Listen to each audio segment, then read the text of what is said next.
Hi all, welcome to the CA classroom. Today we're going to see something very important, what to do and what not to do during exam days. Exam days meaning the day when your exam starts till your exams get over, those 14 days span, what you should do and what you should not do. This we're going to split into two buckets. Bucket number one is during exam days, the day on which you have exam. And bucket number two is between exams, between one exam to the second exam, what you should do and what you should not do. These are a lot of common mistakes that students repeat. So I wanted to discuss about this. First, let's see during exams, what you should do and what you should not do. First thing is always reach the exam hall well in advance, at least 1 hour in advance. If exam is at 2 p.m., at least reach by 1 p.m. That is very important. Second one is carry whatever is needed, all your hall tickets, stationery, all of that. You know what to carry, calculator, all of that, COVID protocols, mask, all of that. Please carry all of that. Don't panic in the last minute that you forgot this and that. Third one, very important. I've seen a lot of students when I was a student, students keep studying till 1:45. 1:45 is supposed to enter the exam hall if exam is at 2 p.m. They keep studying till the last minute. That creates a lot of panic. This is something I personally followed. Please stop studying at least by 1:30. I used to stop studying by 1 p.m., but that will not work for most students. At least stop studying by 1:30 p.m. Keep a cutoff at this time. I will stop studying. After this, you will not study.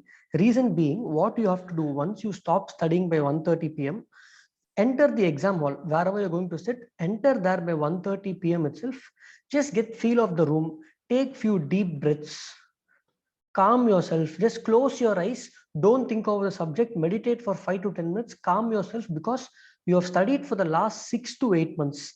Nothing great is going to happen in this 15 minutes, but you have to be calm because examiner will not know how long you studied. You can show your performance to him only by these 3 hours. So for this 3 hours, you need to be extremely calm. Next, write for 100 marks. Please write for 100 marks. Whatever happens, if time is not there, it's a different thing. But if time is there and if you write only for 80, 90 marks, you don't know certain things, at least attempt those questions. Try to write something relevant. Try to write something relevant, but don't skip any question. Write for 100 marks because sometimes, very rarely, if questions are wrong, you will get some grace marks and all of that. And last one, during exam, use those 15 minutes reading minute time extremely well. Very important. Go through the question paper, and in these 15 minutes you have to decide which question to write first, which question to write last, because the first few questions presentation is very important. So choose those questions which you know well. Don't sit and solve questions in those 15 minutes. 15 minutes should be used to plan how you will use the 3 hours well, which to write first, which to write second, and all of that. Now, between exams, after first exam to second exam, you have close to 1.5 day gap. What you have to do in that, first you have to target to study at least for 24 hours. Exam gets over at 5 p.m. on day 1.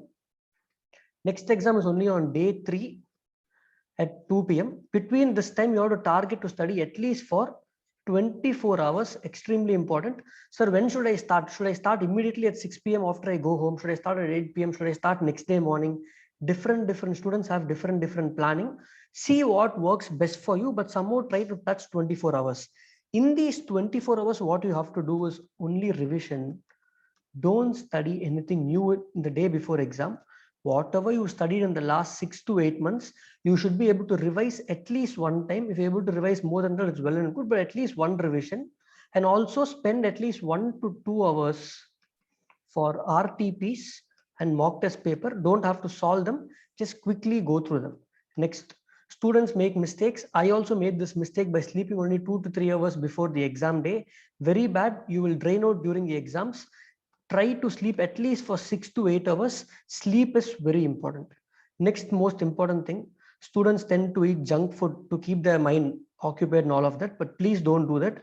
Your body energy levels have to be very high for the next 2 weeks for your exams. So please eat only healthy food, and that food which gives you a lot of energy. Eat a lot of energetic food. You should not fall sick in these 2 weeks. You need to carry the same energy level you carried in the first exam till the last exam. Last important point, sometimes understand guys, all the 8 exams will not be easy. Some exams will be easy, some will be difficult. That is how the course is structured. So just because one exam goes bad, don't skip the attempt or don't opt out. Trust me on this. Go rate all the 8 exams properly and do not discuss answers. It will be very tempting. I know it's very, very tempting. Once you discuss answers, you will find mistakes. Easy to tell, hard to execute. Please have the willpower not to discuss the answers. It makes a lot of difference. And this is not something which I tell. A lot of people say this. So this is very, very important for you. All the very best for exams. Hoping this video was useful. Thank you.